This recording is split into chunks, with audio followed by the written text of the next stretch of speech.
A Living Doll, Part 3, by Fiona Dobson, read by Jules Sanderson.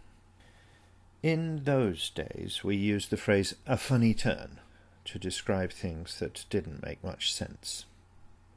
Mr. Valentine's had one of his funny turns, was a comment one of the neighbours once made. In a sense it was a kindness. After all, how would one really explain such an odd thing? It's not like it happened very often. I certainly remember it happening several times. It troubled me that it might have happened other times, leaving no memory. But then how would I know? Some nights I tied a string from my ankle to the bed frame, loosely, just to see if by chance I did end up wandering, in the hopes it would wake me up. However, several times I did awake in the morning to find that I'd either untied the string or it had come undone by itself. These funny turns became a mystery, albeit an intermittent one, that seemed just to happen once in a while. The dreams, however, were much more persistent. After a while I didn't even think the dreams unusual. They were, after all, just dreams. And Evelyn needn't know anything of it. What goes on between my ears was, after all, no one's business but my own. Or so I thought. And so what if I had the occasional funny turn? Evelyn and I didn't really think about it, didn't really talk about it, the subject being a source of acute embarrassment to me. I would from time to time arrive home when Evelyn was out, full of curiosity and driven on by the images of my dream world. I would go through some of her clothes, trying them on occasionally. I lost count of how many times I checked the window to see her coming up the drive and hurriedly discarded a borrowed article of clothing. While I did feel something of a sense of guilt, this was not an overpowering emotion. Indeed, if there was any overpowering sense, it was the desire to dress more often. I found myself dressing in a somewhat more androgynous manner generally. I took pleasure in a tighter form of pants, and couldn't help but notice my slim figure looked increasingly womanly as I looked at my reflection. Was it just the light, or was my bum rounder and more pert than it had been a few years before? And all the while Evelyn seemed quite accepting of it. I never said anything particularly overt, but her acceptance of my shifting sense of who I was seemed strangely disconnected. It was not as though she felt I was less manly. I know she would have said so had that been the case. No, her acceptance was something different. Looking back, I suppose I should have been aware that she didn't really seem surprised.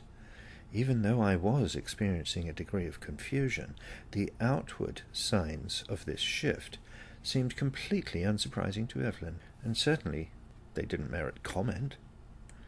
As I began to assemble a few clothes that were increasingly feminine, I experienced more joy, and heard no word of either dissent or curiosity from my wife. From time to time I would dress alone and find joy in wearing clothes that seemed to fit the person I was becoming. It was my own personal activity. There was no need to involve another, just a little eccentricity triggered by the thoughts and the dreams that waited for me each night. It's funny, isn't it, how we see things with the benefit of hindsight that we never do at the time. Well, Evelyn observed the changes I was experiencing with a quiet acceptance that I should have realized was anything but innocent. From time to time she'd leave things around that I'd find myself drawn to. For example, she had a number of adult toys which would be conspicuously left out sometimes when she went shopping. "I won't be back for a couple of hours," she'd say as the front door closed. As I went up to her room I'd see some of her things left about, and the attraction was almost unbearable. I'd find myself reaching for some panties and then touching her things until I could resist no longer. And not once did I think I was being set up. How little I understood. By the time I actually started buying my own wardrobe of feminine clothes, the dreams had become nightly. I looked forward to the evening ritual of getting ready to sleep, and Evelyn watching me prepare for bed, an amused smirk on her face. I'd not told her anything, but I felt somehow she knew of the changes I was going through. A wife would notice things, I supposed, as their partner drifted toward a more feminine sense of self. And that was what was happening. I'd find myself staring in the shop windows at clothes. I'd noticed the way certain fabrics hung and brought out the shape of the person wearing them. From time to time, I might comment on a woman's dress, and Evelyn would look at me with a certain intonation. It wasn't scorn exactly, but it was something. I kept my desires to myself, not mentioning how much I loved the sensation of wearing some particular clothes. And when Evelyn would go to see her mother for a few days, I found myself drawn to wearing women's casual attire for the duration of her absence. Our house was moderately large and very private. I felt more relaxed, more comfortable, and most of all, more myself. I maintained a small wardrobe of dresses, skirts and blouses, some tasteful underwear and a couple of swimsuits, as well as a few pieces of night attire. They were all discreetly secreted in the garage beside my woodworking tools and a few spare parts for my car. Should I be sent anywhere for my work, my clothes easily came to hand, and I might find that, masculine as I was at the worksite, my private life off-site and away from home was one that enjoyed a lacy and feminine theme. None of this really bothered me very much, and it all felt quite natural, and it wasn't as if I were about to involve anyone else in my hidden life. 1960s Britain was not as liberal as it might seem to the onlooker. As much as I may desire the idea of wandering down Covent Garden in a nice flowing skirt with flowers in my hair, the actual prospect of going out dressed was quite terrifying. As much as I feared it, though, I also knew I wanted to. Evelyn seemed to take delight in dressing in lingerie and flamboyant dresses. She had always been something of an exhibitionist, as much as she tried to pass it off as being a free spirit. More than once, as she dressed, I felt it was a performance. It was as though she were dressing for me, almost teasing me. It was, of course, absurd to think she could know the intense desire I felt to experience the sensation of those stockings being pulled up my leg and then carefully smoothed down. She couldn't possibly realize the strength of my desire to feel the firm support of a corset about my torso, and I couldn't say anything. Her observation of me in those moments couldn't know the intense desire I felt. It would be cruelty indeed had she, and while eccentric, I really didn't think her the kind of sadist that would tease their object of fun in such a way. It was ridiculous to think in such a way. Besides, in many ways, our marriage was quite satisfactory. Evelyn occupied herself with her studies and was enjoying a degree of notoriety in the academic world. While I didn't know much about it, her book about shamanism in East Africa was doing quite well in the circles of people who read such things. She had accepted invitations from several universities to give talks about the book and its contents. Sexually, Evelyn was quite voracious. She always had been. There were even times I felt her desire was all that kept us together, but even in the process of union my mind would slip off to a place of comfort, where I was definitely the object of sexual desire, and there it would stay until sleep came and carried me away to a more gentle place still. In recent weeks it had been dreams of being in my office, or at my brother's house, dressed in a yellow shift, the simplest of dresses, comfortable and modest, though revealing a little of my breasts. I need hardly say that in my dreams I had the body of a woman, with all its complexities. I had cleared most of the house. The work had been upsetting, but to be honest, it was more to do with my sense of being alone than missing Evelyn. The last of her clothes had been consigned to a store that would sell them and donate the proceeds to charity, and her collection of books had been sent to her university, as had been her wish. Her desk was cleared, and the room was silent. I was determined that today I would cleanse the house of the very last echoes of Evelyn. Then I could move on. I played with the lock once more on that desk drawer in Evelyn's room. It had been over 6 weeks, and after the virtual funeral, there was a sense of finality that made me even wonder if Evelyn had been real. Was it possible I'd made it all up? I know such thoughts sound a little odd, but when life changes so very suddenly, these thoughts flash through one's mind. It really did seem that she'd been drafted onto me, rather like the annex of a building, associated to but not necessarily a part of my being. Our relationship had cooled in those final years, there was no doubt.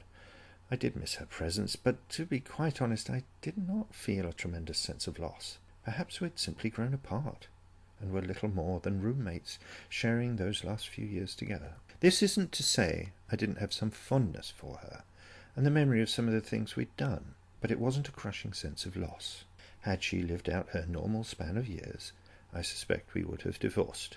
She would have gone her way, possibly back into that unfamiliar academic world of anthropology and dusty relics, of which I knew very little, while I would have continued my career into the unremarkable world of middle senior management of a company, to retire in a few years with a redundant and unused watch, the last memorial to my service to the corporation. Instead, here I was, screwdriver in hand, wondering if prying open that drawer was really worth the trouble. I'd thought how nice it might be to empty the room, acquire new furniture, and let it out to some student for a few extra pounds income. The house wouldn't seem quite so empty, and after all, there was no one else in my life.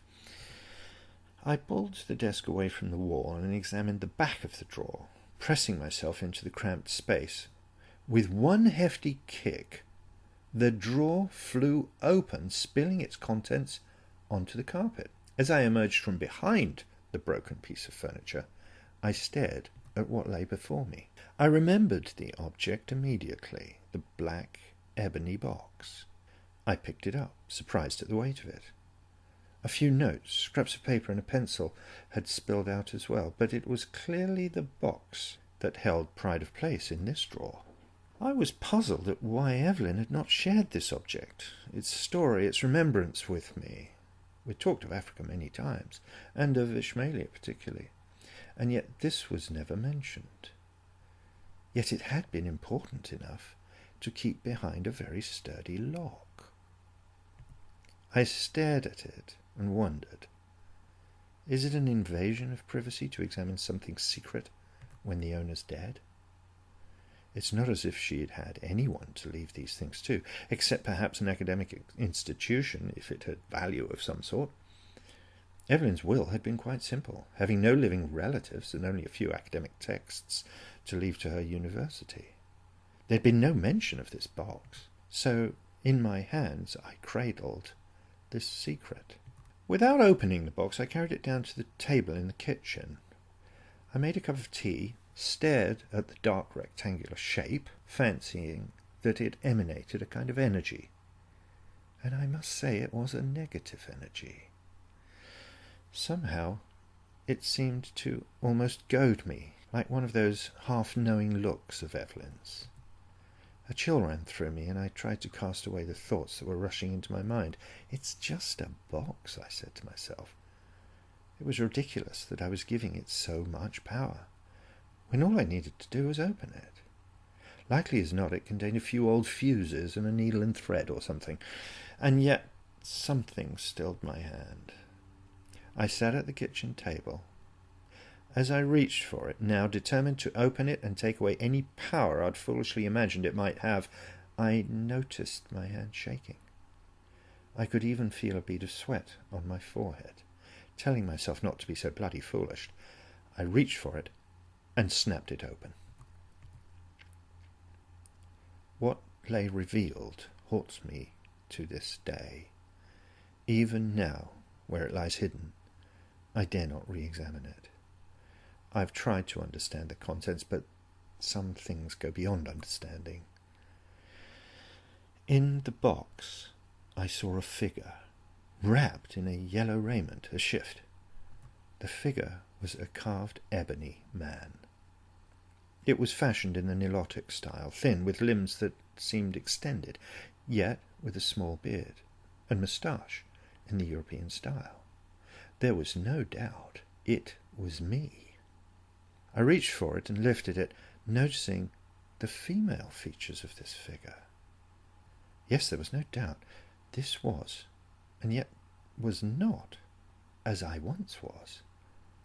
It was how I had been fashioned. Holding the object, I found myself feeling faint. I tried to turn over in my mind a few thoughts and explanations, but none worked. I was not sure if this object was something I should fear or destroy or guard. The yellow of the garment was precisely what my mind had been holding for the last few weeks. My dreams, my desires. There was even an almost identical dress hidden in the back of my wardrobe in the next room, purchased just days ago. My eyes fell back to the box. In removing the figure, another was revealed. A smaller, less well-defined form. The doll-like object was clearly my little boy Stephen, and I was suddenly overwhelmed with sadness. What magic had she found and played with? What consequence had there been? I couldn't bear to consider it a moment longer. I replaced the contents in the box, leaving nothing disturbed. What was I to do? I couldn't even begin to fathom what the form of my son could mean. I couldn't remove the fabric from this version of myself. If I were to do so, I would be losing something of myself. And yet, was this really myself? Perhaps it was something I was fashioned into, though such thoughts seemed to border on madness. I suppose we are what we are. I am trans, and I deal with some things the way one who is trans has always dealt with them. I take a part of myself, and I hide it. I suppress it, knowing the world's not really ready to understand it. It's not through shame, it's not through guilt, it's just some things are best left in the shadows. For now. Hidden away at the back of the closet, those two forms remain, and they will do so, like myself, very possibly for the rest of my life. This has been the concluding part of A Living Doll by Fiona Dobson, read by Jules Sanderson.